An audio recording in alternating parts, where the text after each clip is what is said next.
This lesson is about overcoming unwanted desires. And while the focus will be on overcoming unwanted sexual desires and sexual behaviors, the information contained within it can apply to a number of compulsive or addictive behaviors that a person may want to eliminate in their life. My name is Jennifer Miller of Jennifer Miller Ministries and the leader of the Abiding Free Ministry at the Pointe Church in Brandon, Mississippi. And I welcome you to this video, and I pray that you find it to be helpful and useful, especially in light of how many other resources and options there are available to people who are struggling with these behaviors. And that's exactly why I wanted to offer this video, is to supplement what's already in existence, because many of them don't work, especially if we're relying on sheer willpower alone. When we are trying to white knuckle, grin and bear it, just force ourselves to not act on a behavior, on a desire, on an urge or an impulse, we all know that does not last forever, that we will end up somehow, some way, either giving in or suffering or feeling just tormented by the desires or by the triggers that we are encountering. We also are aware of many technology-based preventative options to try to stop ourselves from encountering online material or digital material. And those don't always work either, especially when we reach a state of being so desperate that we will deactivate them or we will find a way to work around them. And that's true with accountability partners as well. Even if we have somebody who is checking our phones, who is watching us, that we can still find a way to work around it if we get to a state of such desperation that we're willing to do anything, or we just stop caring whether or not our accountability partner finds out. Or that can also be another form of torment, is the shame and the guilt that follows, or the relational consequences that follow when we do indulge in these unwanted behaviors. There are also a number of secular self-help options, including traditional counseling. I have been a professional counselor since 2003, and I have been a pastor since 2006. And I have offered a number of self-help based options, both secularly as a counselor, as well as faith-based in churches and ministries. And I am fully aware of their limitations. And that is why I want to bring this video to you, is that we cannot do this alone. We cannot do this with merely psychological and counseling tricks and tips, but also we cannot do this through prayer alone either. Many people have tried to either just use the tools that they find through self-help books or videos or their counselor, or I know that we can reach a state where we are on our knees begging God to take these desires away, begging God to intervene and even stop us and prevent us from being able to act out. And that doesn't work. And the reason why those things don't work is because all these acting out behaviors, whether you are looking at sexually stimulating material, in which can come in written form like romance novels, it can come in pictures or videos that you may find online, that you may find on social media, whether it constitutes pornography or whether it is just explicit enough and obscene enough that it becomes sexually provocative and sexually stimulating, whether it is masturbation, whether it's coming because of that material, or whether it's coming from fantasizing in your mind, or any other sexually acting out behaviors. Maybe it's about promiscuity or some other form of sexually acting out that you don't want to engage in anymore because it is not healthy, it is not serving you well, and it is producing consequences that are damaging to you, mind, heart, body, spirit, relationally. Somehow it's interfering with your life. The reason why the other things don't work on their own is because these behaviors are not in of themselves the problem. They are a consequence. They are a product of a deeper issue. That's the true problem. And if we do not get to the deeper issue, if we do not get underneath these behaviors to what is motivating and driving these behaviors, then we will never be truly free of them.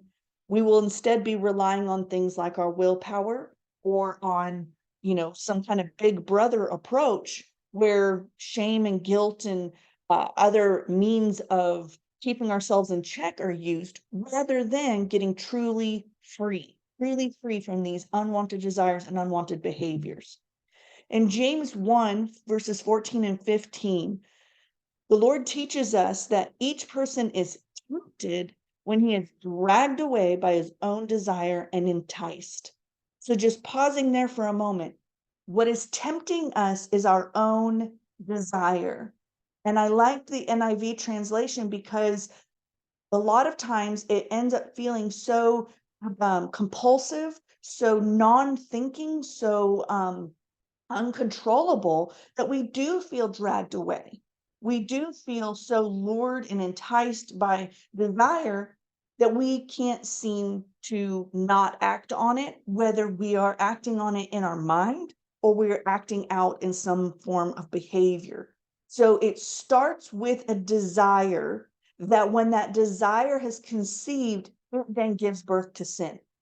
And it gives birth to sin of lusting in our heart after someone we're not married to, which Jesus taught is the same as adultery, right? Or whether we are acting in other some form of sexual sin, that is the sin that when it's full grown gives birth to death. And so we cannot just focus on avoiding sin and leaving that desire that underlies it untouched and unresolved. Another way to look at it is you are dragged away and enticed by your own desires, which is the root of the issue. And then that desire gives birth to sin, which is the acting out behavior, whether it's pornography, masturbation, fantasy, or any other sexual acting out behaviors. So we cannot resolve the issue if all we're doing is plucking at the leaves, right? Just like if you go and pull weeds from your yard, if all you do is pluck at the leaves, then that doesn't resolve anything, right? It's just going to come back. So that's why sheer willpower is not going to be enough. That's why self-help options and accountability partners and preventative options, none of those alone help because all you're trying to do is stop the behavior. You're trying to stop the leaves from growing rather than killing it at its root and preventing it from growing in the first place. So that's what I want to address in this video. So we want to address the root, not just pluck at the leaves or try to resist the leaves from showing up. We need to cut off. It's causing it to give birth to those acting out behaviors. Okay. So one thing you'll notice is I got one arrow pointing at the roots and one arrow pointing at the leaves. Well, what about the seed, right? Well, that is like a mediator. Your thoughts act as a mediator between the root desire and the acting out behavior. There are so many scriptures that talk about the importance of our mind and about the renewal of our mind and taking thoughts captive and submitting them to Christ and taking on the mind of Christ and not relying just on our natural mind, right? So there's so many verses that focus on the role of our thoughts and our mind, and that's because it is the mediator between the root desires and the acting out behaviors, okay? And the truth is, sometimes you are able to take every thought captive and submit it to Christ, right? There are times where you find you are able to do that. Then there's other times that you're acting out without thinking, or at least you're acting out without detecting your thoughts. And it seems like it's compulsive, it's automatic, it's, habitual. So that's what we need to get to is the mediating thoughts, because it's easy when we notice them, right? And then we can do something about it. But what about those moments when either we're acting so quickly that we don't stop to think, or it's become so habitual that we don't even notice that we're thinking, okay? So the process, we're going to start with a trigger. And that's what is triggering the behaviors, right? The actions that we want to stop. but those triggers can be internal or external. So sometimes it's an internal trigger, like a particular feeling or a thought, especially like an intrusive thought, where whether it comes in the form of words or images or memories, or it can be just an internal state. It could be stress related, it could be boredom, it could be loneliness. There's lots of different emotional triggers as well. And then, of course, we have external triggers. And external triggers can come from context, right? So there's certain situations, locations, situations that will trigger, right, that desire, and will propel us to act without thinking. And then we can also be triggered by people, by things that happen relationally. We can also be triggered by things that we see and run across, even accidentally through social media, or maybe it's things that show up on the television screen, right? That we weren't necessarily seeking out, but there it is, and now we're triggered. So whatever form the trigger takes, okay, then there had to be a thought when we first encountered that trigger, and that thought then produces a feeling. The feeling then motivates us to act. And then that's where we get stuck, in that cycle. So the problem, like I said, with those traditional approaches to addressing these problematic behaviors or these unwanted desires is that we are either tormented by resisting, right? So we are stuck in this thought feeling little loop where we have the trigger, we catch ourselves, we're able to intercede and use our willpower, and we're just sitting there in a hamster wheel of thoughts and feelings, because we're doing everything we can not to let the cycle continue through to the point of action. And that can be a form of torment, because we're just trying to white knuckle resist, but yet we're not taking away the desire or addressing the trigger, what's being triggered. The other point is when we actually do give in and we act out, and then we're tormented with guilt, with shame, with regret. We can also be tormented with the relational consequences or any other types of consequences that come from actually following through and acting out. So that's what we want to address, is instead of either being tormented by just trying to resist, or being tormented after the fact because we can't figure out how to stop, we want to relieve that torment and instead bring peace and healing and wholeness to this part of your life, so that you can enjoy your life. You can, in a godly marriage, you can experience it in the way that God intended. So that's why those other forms don't work, and why we want to introduce a different process that will actually bring about relief and true resolution and peace. Okay. So what is a trigger? Well, a trigger is basically a mental reset. Okay. That if we go through this cycle, right, of trigger, thought, feeling, action, you do it enough times, and it basically creates it as a trigger, because it doesn't originally start as a trigger. It just starts as some sort of stimulus. But then it becomes a trigger because it's similar to a radio preset on your radio dial, right? That when I get into my car and I see, 1 through 5 on my radio, well, I've preset it so that when I hit 1, it takes me to a certain station. I hit 2 and it takes me to a different station. Well, it didn't come like that, right? I had to preset it. I had to program it so that hitting 1 takes me to 98.7, right? So that's what a trigger is that the stimulus probably started out pretty neutral, or it was the first time you encountered it, it didn't mean anything yet. Okay. But when you then had a thought, a feeling, and an action, and we go through that enough, then basically your mind gets wise to it and to develop a shortcut. Okay. So that's what happens. That's what these triggers are. It's like you're presetting, you've predetermined what the action is. So guess what? Your brain can become very efficient. It doesn't have to bother thinking anymore because you've already predetermined, you've already predecided. We've established this. So now when the trigger shows up, it's the same as hitting 1 on your radio dial and it automatically going to your favorite station. Well, now this trigger shows up and your brain automatically prompts you to act or moves you to act. You don't necessarily have to make a decision anymore because you'd already predetermined, predecided, right, what the action was going to be. So what we're going to need to do then, so that's what happens, is it creates that little shortcut where now it goes trigger to action. Okay, so that's what we need to change, is we need to address the preset, right, and what's predetermined, and basically reprogram. Okay, so remember, we're dragged away and enticed. You're dragged away and enticed by your own desires, which when conceived give birth to sin. So then that's the next question, right? Is, well, then how are these desires conceived? Because if that's what is ultimately giving birth to sin, which is that sinful action, that acting out, then how do we fix this? How do we resolve it for the good? Well, we got to examine our beliefs. That's where our desires come from. Okay. Now, beliefs are formed one of two ways. We either believe something because of information that we have acquired.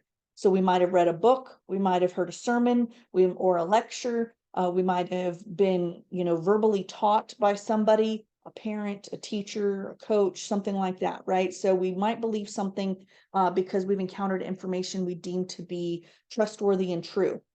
But I believe a lot of our beliefs, many of our beliefs, especially ones related to, sexual behaviors, come from experience. And so we have to look at, what has experience taught us? What have I actually lived through that has established these connections that I have, that have formed these beliefs that now produce the thoughts, right? So if I believe something, that's when my mind will produce thoughts that come off that belief. So we need to spend a lot of time looking at these experiences that form these beliefs, establish these beliefs, because that's what gives birth. That's where those desires come from. That's where they're conceived. They're conceived in our mind, and then ultimately give birth to sin. Okay. Now, at some point, you learn to connect whatever that trigger is, whatever that stimulus is, with a specific payoff. Okay. And what do I mean by that? What's a payoff? Well, it comes in either the form of a reward or relief.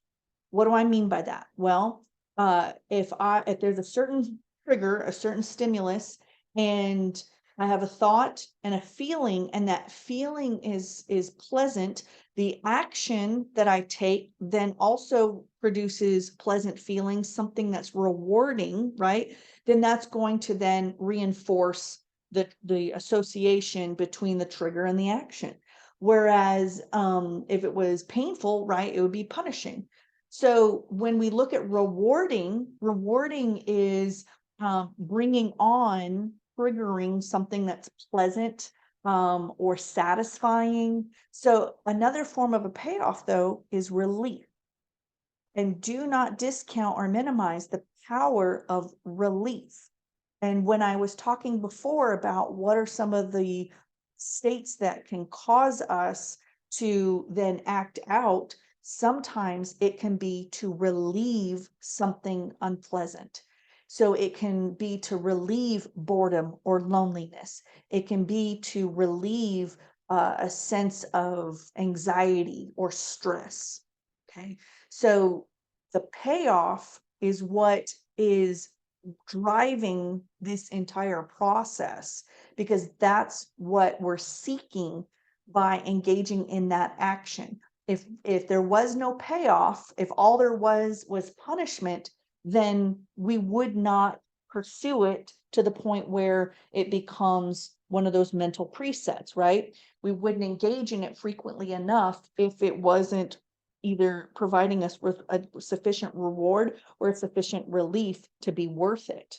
So at some point, you learn to connect that trigger with the payoff, that I either get a rewarding or feeling, or I get a feeling of relief, especially coming from that action that if I engage in this action, then there's something I'm going to get. And that's what we need to examine. And I want to encourage you to consider, especially those early sexual experiences, because a lot of times that's where these connections, these beliefs are established, is in those early sexual experiences. So we have a worksheet to help process through and analyze these payoffs, because that's what we need to process. So the first thing is to identify what exactly it is that you want to stop doing, right? And I listed out the things that we had already talked about that could be those problematic behaviors. So this is the sin. This is the leaves, right?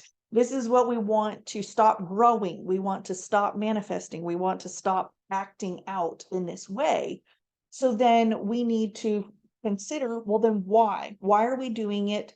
What drives this behavior? What is alluring or tempting about it? So sit down for each of these behaviors and sit down and think through and be honest about all the potential payoffs. So when you engage in fantasy, what's mentally rewarding about it? Or what kind of mental relief does it give you? Does it provide a distraction? Does it, reinforce something else? Like, so what's mentally rewarding, but also consider what type of relief mentally it can provide you. Same thing with emotion. What emotion, what feeling shows up? How is it emotionally rewarding? Or how might it provide relief of a certain emotional state, right? Like I said, loneliness, boredom, rejection, any of those sorts of emotions that by engaging in this act, this behavior, might provide us with at least momentary, temporary relief. And then what kind of physical reward is there? What kind of physical relief is there? And again, consider both, because there's a lot of people who will identify that there may be physically, physical sensations that they find pleasant and rewarding. And that is one of the things that drives the behavior. But also, some of these things can provide relief from physically unpleasant things. And that can also be potentially driving this behavior. So for each of the behaviors that you want to stop, do a thorough assessment of all the potential payoffs, because each of those is a connection that needs to be analyzed, and we need to address it in order to deactivate that trigger and provide yourself complete and total freedom from the underlying desire that is resulting in the unwanted behaviors. So we need to examine the root. Okay. So when you dig into a thought and you uncover the belief that's reinforcing the connection between the trigger and the potential payoff, you need to examine it for lies, for distortions, for any kind of perversion of truth. And when you identify the lie, you need to replace it with truth. That is our process, is connection by connection.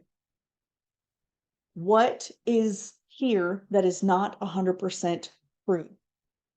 Where's the lie? Where's the distortion? Where's the perversion? And how do we replace it with truth? And sometimes it's partially true, right? And that's why the question I pose is it 100% true all the time? And if it's not 100% true all the time, then start to weed out the part that isn't true all the time, and ask the Lord to help you to decipher and discern what is 100% true versus what is the lie, what is the distortion, what is the perversion. And that's what part of that process is going to be, is discerning what of this isn't true, because most likely you aren't flat out believing on a pure lie for every single payoff for each of the behaviors that you're wanting to stop. That a lot of times the most powerful lie has a bit of truth in it. And so that's what you may need to go through, is weeding out, okay, what's true versus what has been distorted or perverted. So that's the second worksheet, overcoming unwanted desires flowchart. So for each payoff, for each behavior you want to stop, go through this process. Okay. So take the first behavior and the first payoff and ask yourself, when did I learn to connect that behavior with that payoff? And if you can picture that moment, okay, if you can picture a memory, then what you can do is walk yourself through some inner healing. You can pause that memory, find Jesus in the memory, and process with him. What about this is not true? Where's the distortion? And ask him to replace it with truth and to help break that association. So if you are able to identify the lie, the distortion, right? Praying for Holy Spirit to lead you into all truth, and that may come as a revelation in the memory, or it may require you looking up scripture, or it may require you taking it to a mentor, a pastor, a trusted, spiritually mature person that can help you if you're not able to identify the fullness of the lie or identify the replacement truth. If you are not able to picture that moment, if you're not able to picture the memory, well, then you can still walk through it, but it's going to be more of a cognitive process rather than an experiential process. So you still want to dig into the belief or the association, right, between the behavior and the payoff. And same thing, but now you're going to take it to Jesus in prayer to replace the lies, the distortions with truth, or to break the association. So whether you can picture it and do it experientially, like in an inner healing, or you have to go through it more cognitively and use more critical thinking in order to do it. Either way, you can still work on identify the lie, replace it with truth. Okay. Now there are going to be, or there's potentially going to be times where there's no lie. Okay. Meaning the payoff is 100% true all the time. So this may especially be true on the physical reward and physical relief, right? That you can honestly say 100% of the time, this is physically rewarding or this is physically relieving. So then the next question to ask if you can't identify a lie is this behavior beneficial and effective? And if you can say, yes, it is beneficial and effective, then my next question is, why do you want to stop it? If you've discovered something that you're like, nope, it's 100% true and it actually benefits me, it's effective, then I'm questioning why you want to stop the behavior. Because if you want to stop the behavior, then we may need to go back a couple steps and figure out, well, then is it really beneficial and effective, or is it really true? But if it is not beneficial and effective, so even though it's 100% the time true that this payoff comes through for me, but yet it's not effective because it's only temporary, it's only momentary, or it's not beneficial because it keeps my mind focused on evil, sinful things. It keeps my mind in the flesh. It keeps me fixated and focused on things that are not mentally, emotionally, physically, spiritually, relationally healthy, right? Well, then we need to consider, is there a healthy replacement? Or maybe I need to give it to Jesus and grieve the loss. So if you are in a God honoring marriage, right, then there may be a place within that relationship that you can uh, get that desire satisfied in a God honoring, healthy manner. Or maybe you aren't in a relationship, or there's something about your relationship that prevents that from being a source of satisfaction for that desire. And we need to acknowledge that and give it to Jesus and grieve that loss, whether that loss is temporary or permanent. I know that I've encountered people that their spouse, for some reason, maybe incapable of engaging in, sexual behaviors. And they have to grieve that, and they have to give it to Jesus, and they have to allow the Lord to minister to them, because their spouse is in a place where they cannot be uh, satisfying, those desires, so depending upon what your situation is, and like I said, maybe you're in a situation where you're separated from your spouse, or you're not, in a marriage, and it may be about, okay, Lord, I need to just give this to you for safekeeping. I need you to guide me through what to do with these desires until I'm in a place where I can act on it in a healthy, God honoring way. Now, after you walk through this process, if you find that the trigger is not completely neutralized, walk through it again, because you may need to keep digging. You may need to you might have missed a payoff that you didn't process, right? So you just keep going through the process, keep digging layer by layer until you find complete relief. Okay. Another thing to consider, if it's not neutralized, is there a part of you that seems to be resisting giving it up? And if there is, I want you to focus on that feeling, focus on that part of you that seems to be resisting. And I'm going to ask you, how old does that part of you feel?